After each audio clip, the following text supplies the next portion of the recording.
Welcome to ராஜியின் நலபாகம்.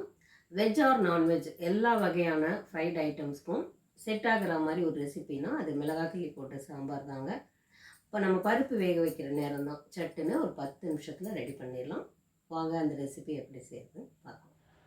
துவரம் பருப்பு ஒரு 100 கிராம் நான் எடுத்துருக்கேங்க.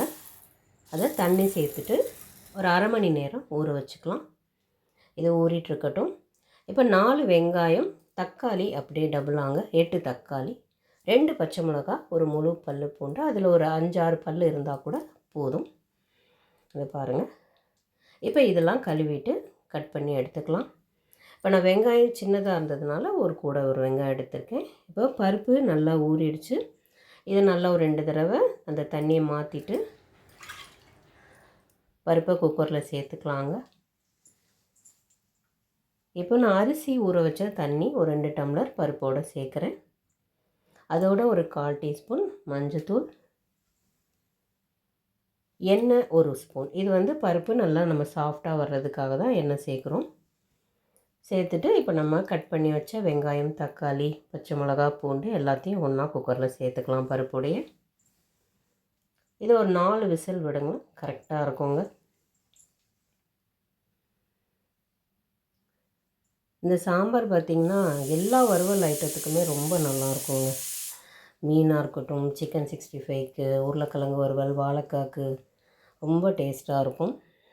இப்போது பருப்பு நல்லா வெந்துருச்சுங்க.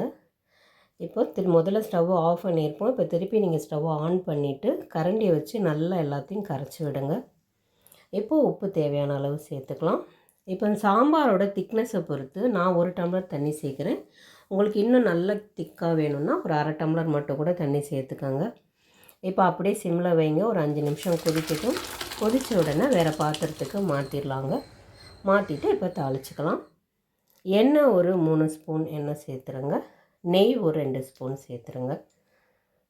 இந்த நெய் சேர்க்கும்போது இந்த சாம்பாருக்கு ரொம்ப டேஸ்ட்டாக இருக்குங்க. கடுகு ஒரு 1/4 டீஸ்பூன், உளுந்து 1/4 டீஸ்பூன், வெந்தயம் 1/4 டீஸ்பூனுக்கும் கம்மியாக, சீரகம் ஒரு 1/4 டீஸ்பூன், வரமிளகா ஒரு 8லேருந்து 10 மிளகாய் காம்பு எடுத்துகிட்டு கிள்ளி போட்டுக்கோங்க. பெருங்காயப்பொடி கொஞ்சமாக, கருவேப்பிலை, கொத்தமல்லி அதையும் சேர்த்துட்டு இப்போ சாம்பாரில் சேர்த்துடலாம்.